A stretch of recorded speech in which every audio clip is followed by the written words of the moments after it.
I think that's one of the most important things people don't realize is that we're not just your barber, but we're also here to like listen to your day-to-day problems. And if I could help in any way, by all means, like tell me, I'll give you my 2 cents on it.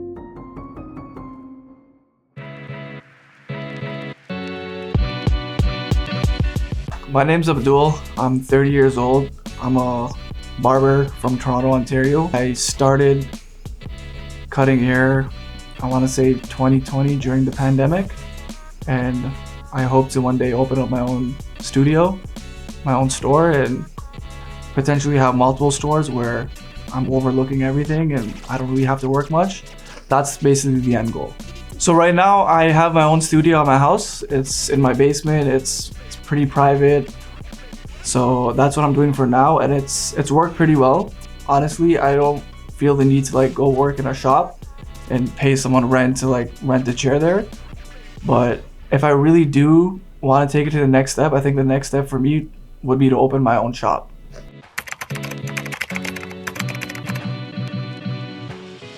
I would say I'd like to think I'm a genuine guy, very friendly.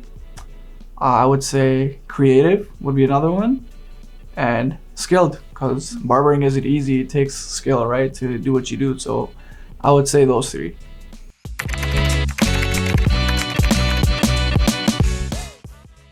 No, actually, I never thought I would become a barber.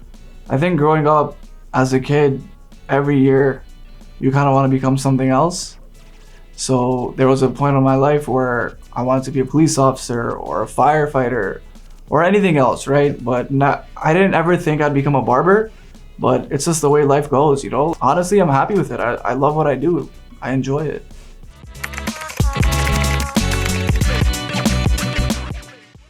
So long story short, I used to work at Amazon, like delivering packages for a couple of years. And during 2019, it was the summertime. I was playing sports with some friends. I'm a big sports guy. I was playing soccer and unfortunately I tore my ACL, so I couldn't work. So from then I had to go on short-term disability. Afterwards, COVID came, the pandemic came, everything closed down. And then I noticed everybody around me was looking homeless. Barbers were closed. No one was allowed to leave their house. Everyone was in a panic. And then I saw one of my friends and I realized he got a haircut. So I was like, yo, where did you go? Like everywhere is closed. He's like, oh, I did this myself. I'm like, there's no way you did that. That looks pretty good. Like you're not capable of doing that. I said as a joke, but I was still like pretty shocked, right? And he's like, no, I actually did it myself. I just bought a machine online and my mom kind of helped me do the back. And I was like, that's absolutely amazing. And that's when it clicked to me. I'm like, if he can do that, I can do it too. But then that's when I realized, I'm like, let me give this a shot. I'm not really doing anything right now. I'm getting paid through work. I'm just sitting at home. There's a pandemic. What do I have to lose, right? No, it's not like everyone's gonna go to work tomorrow if I mess up their hair. Lucky for me, I know a lot of people, so I was able to like reach out to a lot of my friends. I practiced on a lot of my friends. Unfortunately, I didn't have a mentor or anyone to teach me, but I just watched a lot of YouTube videos. I was very interested in like learning this trade, and I was pretty enthusiastic about it. And then I think because I had an interest in it, I became really good at it. And then here I am today. That's how it happened.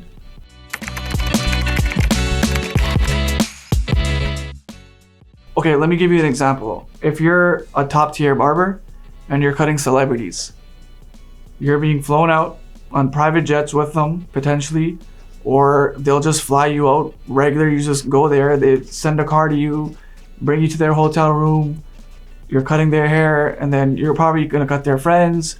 So you can make a lot of money. But if you're like the average barber and you're just, you know, like working 5 days a week, I wanna say maybe you can make anywhere from 40 to 80, 90K. Yeah, you can make a lot of money cutting hair, and the best part about it is a lot of it's cash. So you can claim what you want to claim. That's all entirely up to you. But you could make a lot of money if you're like an A-list barber. Yeah.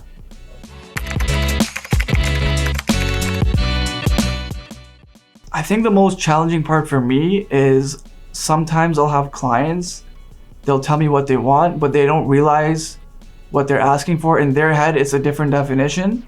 And me being the barber, I know what it means, but I don't know if they know what it means. So I could give them that, and they assumed it was a different hairstyle, but it wasn't. So that's like a miscommunication on their end for the most part. That's why now I learned to like double check with them and ask them, be like, hey, like, you know, this is what this haircut will look like. Like I'll show them like an example on Google or something, right? Be like, is this what you wanted? Like, oh yeah. Another guy be like, oh, so this is what you wanted. Oh no, not that. But that's what they described, right? So I think that would be like, it's not even difficult. It's just like try to get on the same page, right? And just understanding what your client wants, is like listening to them.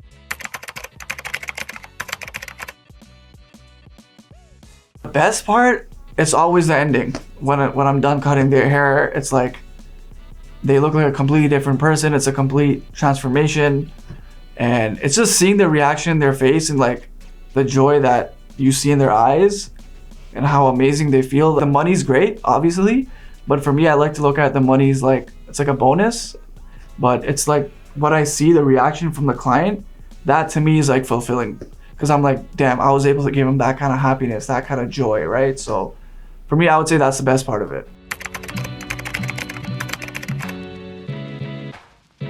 So I wouldn't say I've met rude customers, but what I do find rude is when a customer books me for an appointment for a specific time and they don't show up at that time, right? Obviously, time is money. I wouldn't want to disrespect you on your time, because obviously I want to be treated the same way, fairly, right? With respect. So I would expect you to at least show up on time. And granted, like, you know, like things happen during your normal day-to-day, just communicate, right? Be like, hey, like I'm running late or I can't make it.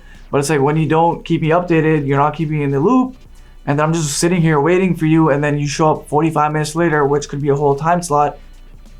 I didn't just lose money, but I didn't make money either. I could have given that to somebody else who appreciates my time, rather than just sitting here waiting for you to show up late, and now everybody else, it's gonna be a chain reaction. Like, not because you came late, it's gonna delay everybody else, and that's not fair to them. And that's why I think the best thing you could do is, if they show up late, charge them a penalty or something.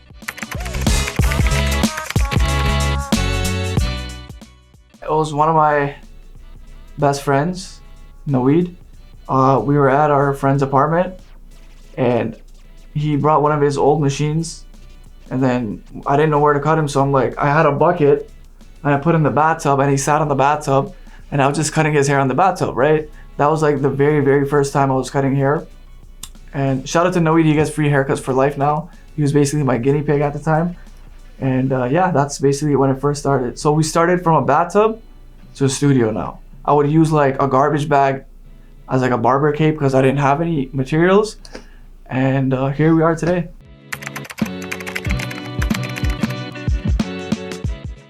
Not really, because it was my friend, so I didn't care if I messed it up. I'm like, whatever, like, who are you gonna impress? Like, you know what I mean?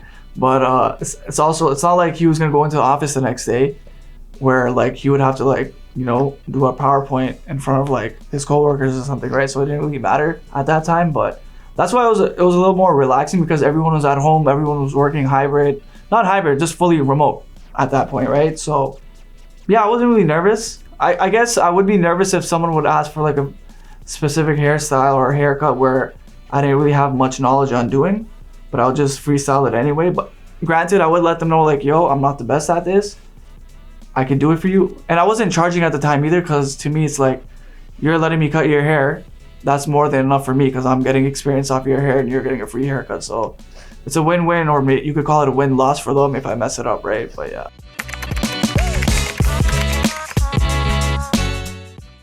Yeah, in the very beginning, it has happened a couple times. Not like a lot of times, but it happens, right? Like, everybody makes mistakes, right? You learn from your mistakes. It's happened. Lucky for me, when I was doing it, it happened on my cousins, so it didn't really matter, and it's not like they were paying me anyway. I would just try to like fix it as best as I could. Again, I didn't have a mentor. I didn't have another barber there with years of experience to like guide me or fix my mistakes, but I was able to like, you know, work through it and figure it out. That's it.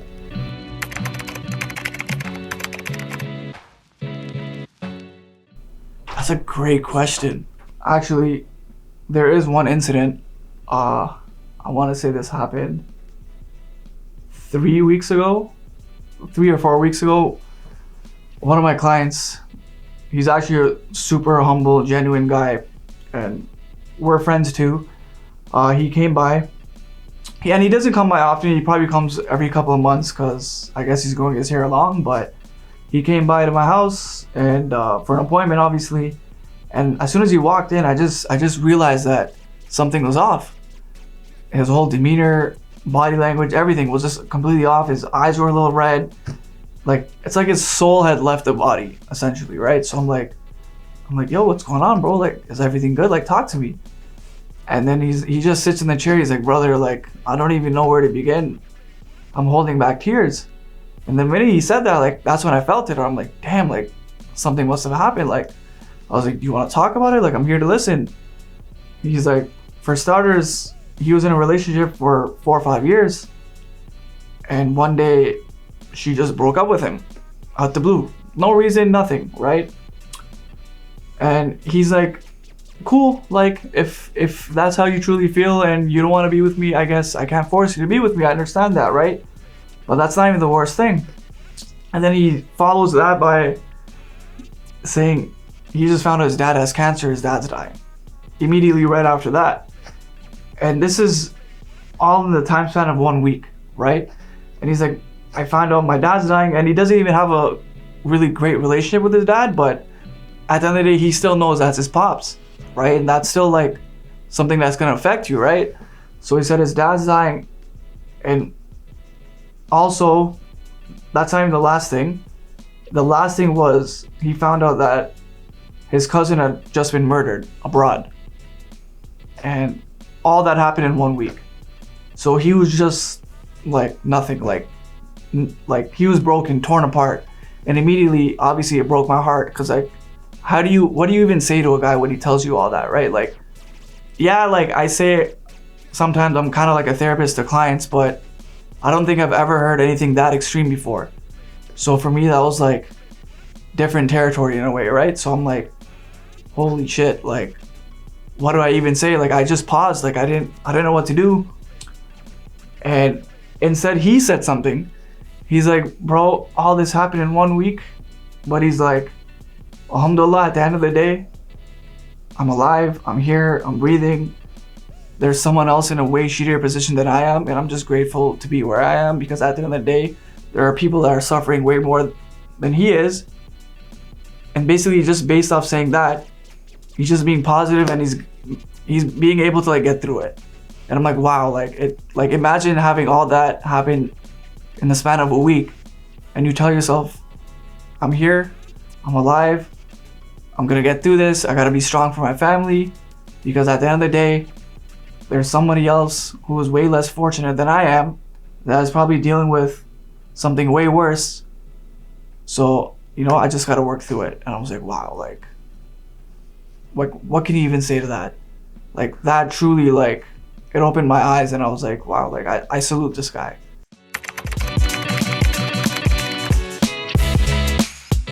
Advice I would give if you're starting as a barber is, if you're really truly passionate about doing something, then by all means go straight into it. Like, don't just do it because you feel like there's nothing else left to do and you just want to try this out. I feel like if you really want to do something, your heart has to be in it, because then once your heart's in it, you're gonna really, really care about your craft and how you treat others while doing your craft, right? So like, I feel like try to start as earlier than later. I wish I started right out of high school. If I had known, I would have done it back then. I feel like my clientele would have been like through the roof by now, even though I have a really good, decent clientele right now. But I would say, if you want to become a barber, start as soon as you can. Maybe even work in a shop. That way, you know, you have a mentor that can teach you. And also, if you're learning as a beginner, you're not going to make money right off the bat, right? It's going to take time. So you want to basically pick up that skill set, learn as much as you can, start early. Don't hesitate. If you really want to do something, just open the door and then let everybody come on in, and just it'll start flowing through it, and it's in no time you'll be like making pretty decent money.